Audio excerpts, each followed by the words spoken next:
Good morning, শুভ সকাল সবাইকে। আশা করি আপনারা সবাই খুব ভালো আছেন, সুস্থ আছেন। আজ রবিবার মানে একটা ভরপুর ছুটির দিন। আর আজকে আমার বাড়ির রুটিনটা একদম অন্যরকম। আজকে সকাল থেকেই মেয়ের পরীক্ষার জন্য সকাল সকাল ঘুম থেকে উঠে পড়েছি আমরা সবাই, সেই সকাল 5:30টার সময়। বেশ কিছুক্ষণ পরে আমি আজকে ব্যালকনিতে এলাম। অন্য দিনের রুটিনগুলো থেকে আজকে একটু আলাদা। অন্য দিন সকাল হলেই আমি সোজা ব্যালকনিতে চলে আসি, কিন্তু যেহেতু এখন পরীক্ষা, মেয়েকে তুলে তাকে পড়তে বসিয়ে কিছুক্ষণ পরে আমি ব্যালকনিতে এলাম। কিন্তু আজকের তো কি রান্না করব না করব, অন্য ছুটির দিনগুলো, অন্য সানডেগুলো একটু অন্য রকম হয়, বাইরে যাওয়ার প্ল্যানিংও থাকে। আর সকাল সকাল দেখুন কি সুন্দর রোদ আসছে আমার ব্যালকনিটার মধ্যে, কি ভালো লাগছে না, জল জল করছে যেন ব্যালকনিটা আলোর রোদ পড়ে। হ্যাঁ, যেটা বলছিলাম, এবার যেহেতু মেয়ের পরীক্ষা চলছে সেই জন্য রান্নাঘরে বিশেষ একদমই ঝামেলায় যাব না, একদমই হালকা পলকার মধ্যে কিছু রান্না করে দেব। কেননা রান্নাঘরে অনেকটা সময় দিয়ে দিলে ওর পাশে বসে থাকতে পারবো না। একটু পড়াশোনার ব্যাপারটা আমরাই যেহেতু গাইড করি, ওর সেভাবে কোনো টিচার নেই।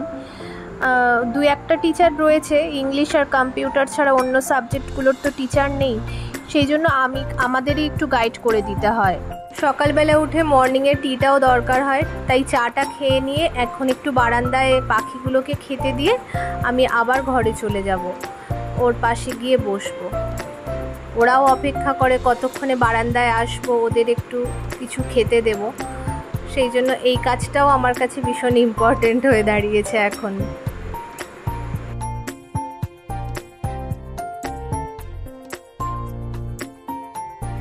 এবার আস্তে আস্তে ঘরের দিকে গিয়ে বিছানাপত্রগুলো সমস্ত পরিষ্কার করে নেব। বিছানা তোলা হয়ে গিয়েছে, পরিষ্কার করে নিয়েছি। আর আজকে আমাদের কলোনিতে ধোসা আলা আসবে, ভেবেছি ওর থেকে ধোসা কিনে নেব, টিফিনে আমরা সবাই ধোসা খাবো। সেই জন্য এই ধোসা বিক্রি করতে এসেছিল, আনিয়ান ধোসা, তাই নেওয়া হয়েছে প্লেন। সকালে টিফিনের ঝামেলাটাও তাহলে আজকে আর থাকলো না, টিফিনটা ভালোই খাওয়া হলো।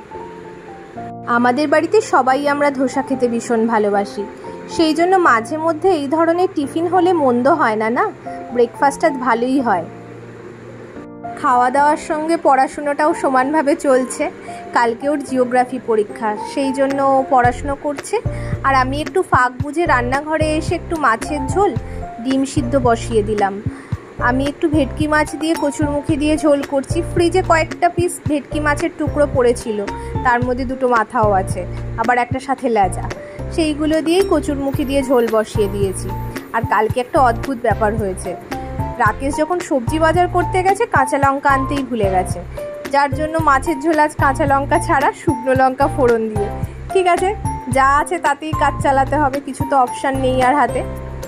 তাই মাছের ঝোলটা ফুটছে, এটা হয়ে যাক। আর এইদিকে একটু ডিম সিদ্ধও হচ্ছে পাশে, আর একটু টমেটো আর ভেন্ডি দিয়ে আমি সিদ্ধ বসাবো, সেটাকেও কেটে গুছিয়ে রেখেছি। রান্না করার পরে স্নান করে ফ্রেশ হয়ে নিয়েছি, এবার একটু পুজো করতে হবে, তাই পুজোর ঘরের দিকে এলাম। পুজোটাও আস্তে আস্তে ঠাকুরের কমপ্লিট করে নিলাম। পুজো হয়ে গেছে, ঠাকুরকে নিবেদন করে দিয়েছি।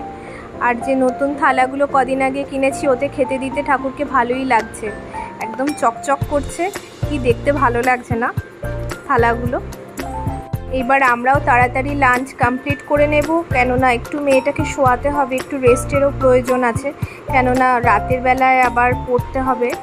আর এইদিকে ওয়াশিং মেশিনটা চালাতে সকালবেলা একদম ভুলে গেছিলাম, সেটাকেও চালিয়ে দিলাম। আজ সন্ধেবেলা রাকেশ বেরিয়ে একটু সিঙ্গারা নিয়ে এসেছে, বলছে তোমরা তো বাড়িতেই আছো, আজকে যেহেতু কোথাও বেরোনোর নেই, তাহলে চলো একটু সিঙ্গারাই সন্ধেবেলা মজা করে খাওয়া যাক। আর বন্ধুরা, আজকের ভিডিওটা আমার খুবই ছোট, কেননা মেয়ের এক্সাম চলছে, সেই জন্য আজকের মতো ভিডিওটা আমি এখানেই কমপ্লিট করছি। যদি ভালো লাগে থাকে প্লিজ একটু লাইক করে দেবে, শেয়ার করে দেবে, আর আমার চ্যানেলটাকে অবশ্যই সাবস্ক্রাইব করে নেবে। আর সবাই খুব ভালো থেকো, সুস্থ থেকো, আর আজকের মতো গুড নাইট।